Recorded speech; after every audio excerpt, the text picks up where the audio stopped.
ओम शांति। आज 18 नवंबर 2024 की साकार मधुर महावाक्य है। आज की मधुर महावाक्य में बाबा बोले, मीठे बच्चे, बाप हैं अविनाशी वैद्य जो एक ही महामंत्र से तुम्हारे सब दुख दूर कर देते हैं। बाप हैं अविनाशी वैद्य जो एक ही महामंत्र से तुम्हारे सब दुख दूर कर देता है। प्रश्न है, माया तुम्हारे बीच में विघ्न क्यों डालती है? कोई कारण बताओ। माया तुम्हारे बीच में विघ्न क्यों डालती है? कोई कारण बताओ। उत्तर है, पहला, क्योंकि तुम माया के बड़े से बड़े ग्राहक हो। उसकी ग्राहकी खत्म होती है इसलिए विघ्न डालती है। दूसरा, जब अविनाशी वैद्य तुम्हें दवा देता है तो माया की बीमारी उथलती है इसलिए विघ्नों से डरना नहीं। मन मना भाव के मंत्र से माया भाग जाएगी। तो बाबा ने क्या बताया कि माया तुम्हारे बीच में विघ्न क्यों डालती है? कोई कारण बताओ। क्योंकि माया जो है, बड़े से बड़े ग्राहक माया के हम सब हैं, है ना। बाबा कहते तुम सब बड़े से बड़े माया के ग्राहक हो और उसकी ग्राहकी खत्म होती है इसलिए विघ्न डालती है। और जब अविनाशी वैद्य तुम्हें दवा देता है तो माया की बीमारी उथलती है इसलिए विघ्नों से बाबा कहते हैं डरना नहीं। मन मना भाव के मंत्र से माया भाग जाएगी। कौन सा मंत्र है? मन मना भाव। उस मंत्र से माया क्या करेगी? भाग जाएगी। ओम शांति। बाप बच्चों को समझाते हैं, मनुष्य मन की शांति का हैरान होते हैं। रोज कहते भी हैं ओम शांति, परंतु इसका अर्थ ना समझने के कारण शांति मांगते ही रहते हैं। कहते भी हैं कि आई एम आत्मा, अर्थात आई एम साइलेंस। हमारा स्वधर्म है साइलेंस। फिर जबकि स्वधर्म शांति है तो फिर मांगना क्यों? अर्थ ना समझने के कारण फिर भी मांगते रहते हैं। तो ओम शांति का अर्थ क्या है? बाबा क्या कह रहे हैं कि हमेशा ओम शांति बोलते भी रहते हैं लेकिन शांति मांगते भी रहते हैं। कहते हैं कि आई एम आत्मा, अर्थात आई एम साइलेंस। हमारा स्वधर्म ही साइलेंस है। अब मुझे आत्मा का स्वधर्म क्या है? शांति है, लेकिन फिर भी क्या कहते हैं? शांति दो। फिर जबकि स्वधर्म शांति तो फिर मांगना क्यों? अर्थ न समझने के कारण फिर भी मांगते रहते हैं। तुम समझते हो कि यह रावण राज्य है, परंतु यह भी नहीं समझते कि रावण सारी दुनिया का आम और भारत का खास दुश्मन है। तो बाबा क्या कह रहे हैं कि यह भी तुम नहीं समझते कि रावण सारी दुनिया का आम और भारत का खास दुश्मन है। ऐसा कोई भी मनुष्य है जिसको कोई वर्ष जलाते हो? इसको तो जन्म जन्मांतर कल्पांतर जलाते आए हैं, क्योंकि यह तुम्हारा दुश्मन बहुत बड़ा है। 5 विकारों में सब फंसते हैं। जन्म भी भ्रष्टाचार से होता है तो रावण का राज्य हुआ। इसमें अथाह दुख है। इसका निमित्त कौन? अथाह दुख का निमित्त कौन है? रावण। यह कोई को पता नहीं। दुख किस कारण होता है? यह तो राज्य ही रावण का है। सबसे बड़ा दुश्मन यह है। हर वर्ष इसकी एफजी बनाकर जलाते रहते हैं। दिन प्रतिदिन और ही बड़ा बनाते जाते हैं। दुख भी पड़ जाता है। इतने बड़े बड़े साधु संत महात्माएं राजाएं आदि हैं, परंतु एक को भी यह पता नहीं कि रावण हमारा दुश्मन है, जिसको हम वर्ष जलाते हैं और फिर खुशी मनाते हैं। समझते हैं कि रावण मरा और हम लंका के मालिक बने, परंतु मालिक बनते नहीं हैं। कितना पैसा खर्च करते हैं। बाप कहते हैं कि तुमको इतने अनगिनत पैसे दिए, सब कहाँ गवाए। दशहरे पर लाखों रुपये खर्च करते हैं, रावण को मारकर फिर लंका को लूटते हैं। कुछ भी समझते नहीं। रावण को क्यों जलाते हैं? इस समय सब इन विकारों की जेल में पड़े हैं। आधा कल्प रावण को जलाते हैं क्योंकि दुखी हैं। समझते भी हैं कि रावण के राज्य में हम दुखी हैं। यह नहीं समझते हैं कि सतयुग में यह 5 विकार होते नहीं। यह रावण को जलाना आदि होता नहीं। पूछो यह कब से मनाते आए हो? कहेंगे यह तो अनादि चला आता है। रक्षाबंधन कब से शुरू हुआ? कहेंगे अनादि चला आता है। तो यह सब समझ की बातें हैं ना। मनुष्य की बुद्धि क्या बन पड़ी है? न जानवर है न मनुष्य है, कोई काम के नहीं। स्वर्ग को बिल्कुल जानते नहीं। समझते हैं बस यही दुनिया भगवान ने बनाई है। दुख में याद तो फिर भी भगवान करते हैं, दुख में याद तो फिर भी भगवान को करते हैं कि हे भगवान इस दुख से छुड़ाओ। परंतु कलयुग में तो सुखी हो ना सके, दुख तो जरूर भोगना ही है, सीढ़ी उतरनी है। नई दुनिया से पुरानी दुनिया के अंत तक के सब राज बाप समझाते हैं। बच्चे पास आते हैं तो बोलते हैं कि सब दुखों की दवाई एक है, अविनाशी वैद्य है ना, 21 जन्मों के लिए सबको दुखों से मुक्त कर देते हैं। वह वैद्य लोग तो खुद भी बीमार हो जाते हैं। यह तो है अविनाशी वैद्य। यह भी समझते हो कि दुख भी अथाह है, सुख भी अथाह है। बाप अथाह सुख देता है, वहाँ दुख का नाम निशान नहीं होता। सुखी बनने की ही दवाई है।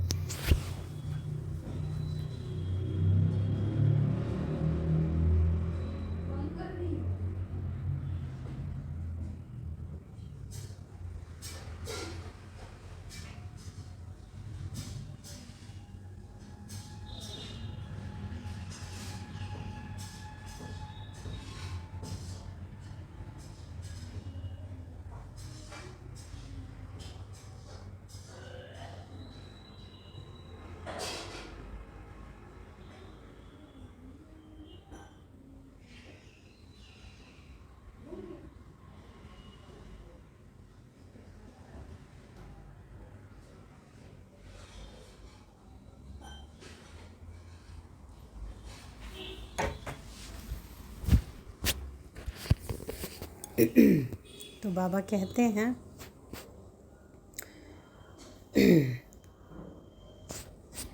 कि नई दुनिया से पुरानी दुनिया के अंत तक के सब राज बाप समझाते हैं।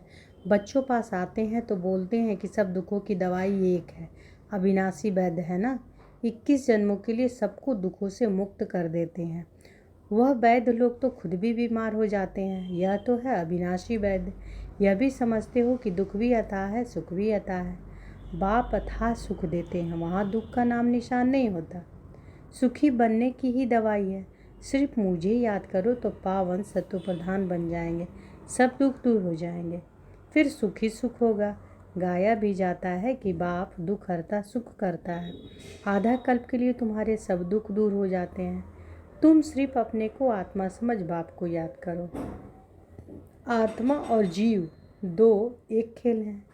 निराकार आत्मा अविनाशी है और साकार शरीर विनाशी है, इसका खेल है। आत्मा और जीव दो का खेल है ना, निराकार आत्मा अविनाशी और साकार शरीर विनाशी है, इसका खेल है। अब बाप कहते हैं कि देह सहित देह के सब संबंधों को भूल जाओ। गृहस्थ व्यवहार में रहते अपने को ऐसा समझो कि हमको अब वापिस जाना है। पतित तो जा ना सके, इसलिए मामेकम याद करो तो सतो प्रधान बन जाएंगे। बाप के पास दवाई है ना। यह भी बताता हूँ कि माया विघ्न जरूर डालेगी।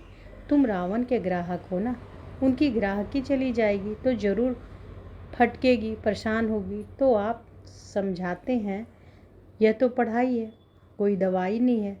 दवाई यह है याद की यात्रा। दवाई क्या है? याद की यात्रा। एक ही दवाई से तुम्हारे सब दुख दूर हो जाएंगे, अगर मेरे को निरंतर याद करने से पुरुषार्थ करेंगे तो दवाई कौन सा है? दवाई है बाबा की याद। बाबा कह रहे हैं ना, फिर से सुने बाबा क्या कहते हैं। बाबा कहते हैं यह भी बताता हूँ कि माया विघ्न जरूर डालेगी। तुम रावण के ग्राहक हो ना, उनकी ग्राहकी चली जाएगी तो जरूर फटकेगी, परेशान होगी। तो बाप समझाते हैं यह तो पढ़ाई है, कोई दवाई नहीं है। दवाई यह है याद की यात्रा, है ना। तो दवाई क्या है, इसको अंडरलाइन करेंगे, याद की यात्रा। एक ही दवाई है, एक ही दवाई से तुम्हारे सब दुख दूर हो जाएंगे। बाबा कहते हैं अगर मेरे को निरंतर याद करने का पुरुषार्थ करेंगे तो। भक्ति मार्ग में तो बहुत हैं जिनका मुख चलता ही रहता है, कोई ना कोई मंत्र राम नाम जपते रहते हैं। उनको गुरु का मंत्र मिला हुआ है, इतना बार तुमको रोज जपना है। उनको कहते हैं कि राम के नाम की माला जपना, इसको ही राम नाम का दान कहते हैं।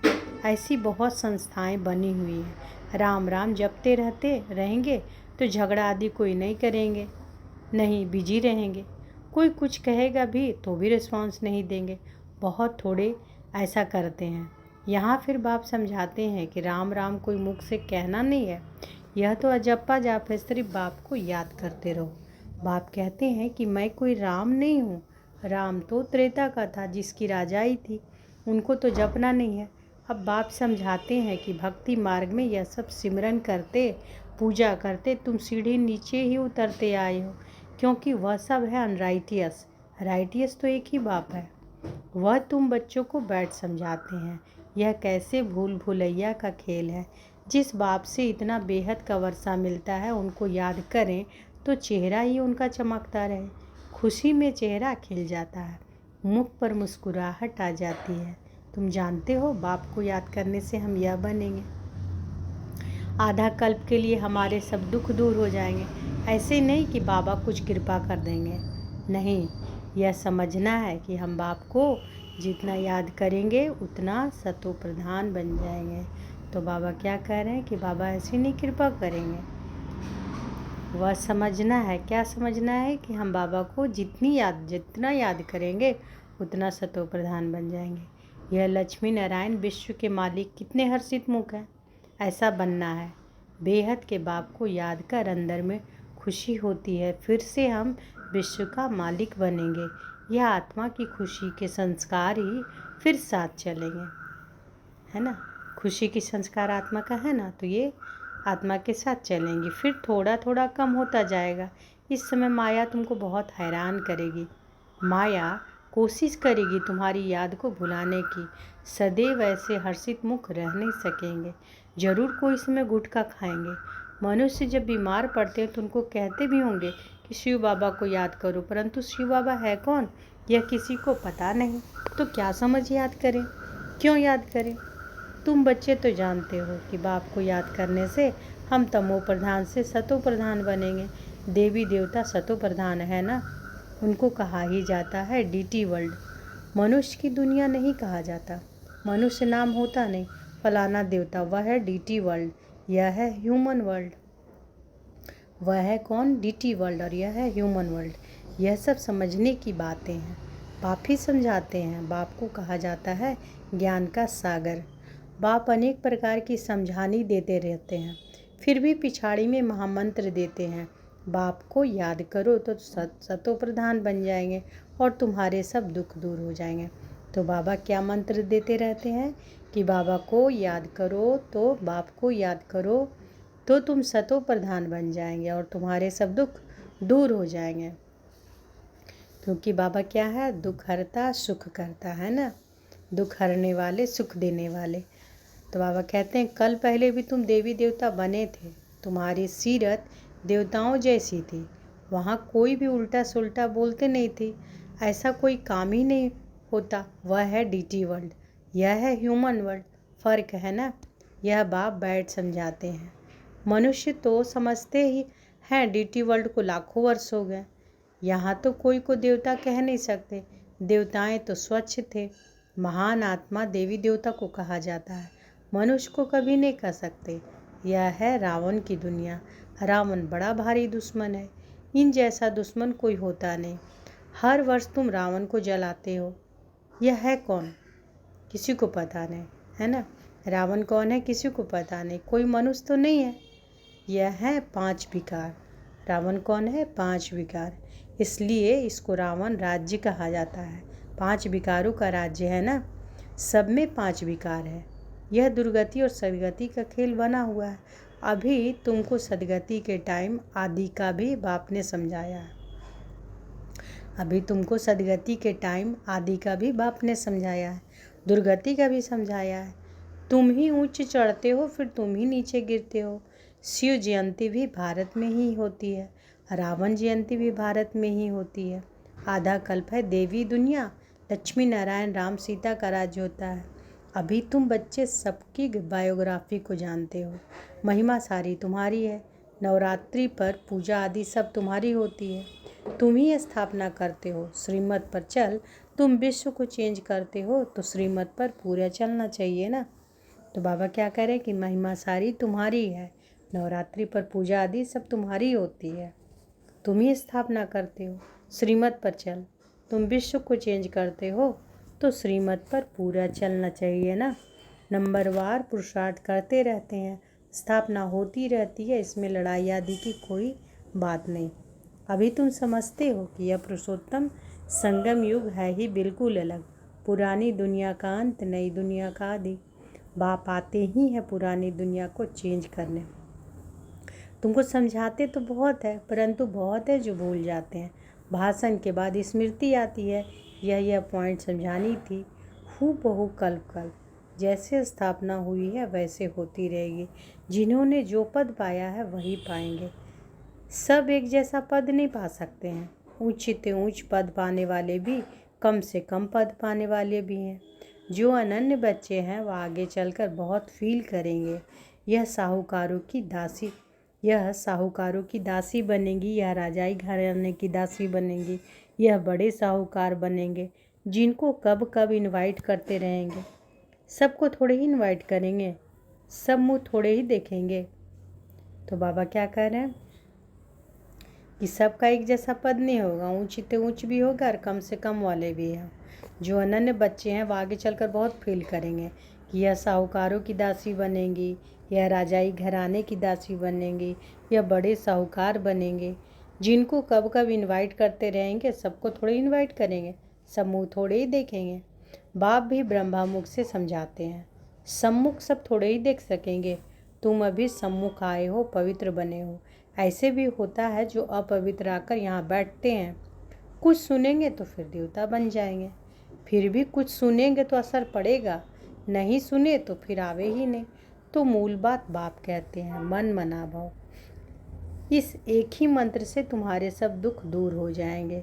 तो बार बार बाबा कौन सा मंत्र की याद करा रहे हैं? मन मना भाव। मन मना भाव यह बाप कहते हैं। फिर टीचर होकर कहते हैं मध्याजी भाव। यह बाप भी टीचर हैं, यह बाप भी हैं, टीचर भी हैं, गुरु भी हैं। तो बाबा क्या कह रहे हैं? कौन सी मंत्र याद कर रहे हैं? मन मना भाव। बाप कहते हैं मन मना भाव, इस एक मंत्र से तुम्हारे दुख दूर हो जाते हैं। मन मना भाव यह कौन कहते हैं? बाबा कहते हैं। और टीचर के रूप में बाबा क्या कहते हैं? मध्याजी भाव। यह बाप भी हैं, टीचर भी हैं, गुरु भी हैं। तीनों ही याद रहे तो भी बहुत हर्षित मुख अवस्था रहे। बाप पढ़ाते हैं फिर बाप ही साथ ले जाते हैं। ऐसे बाप को कितना याद करना चाहिए।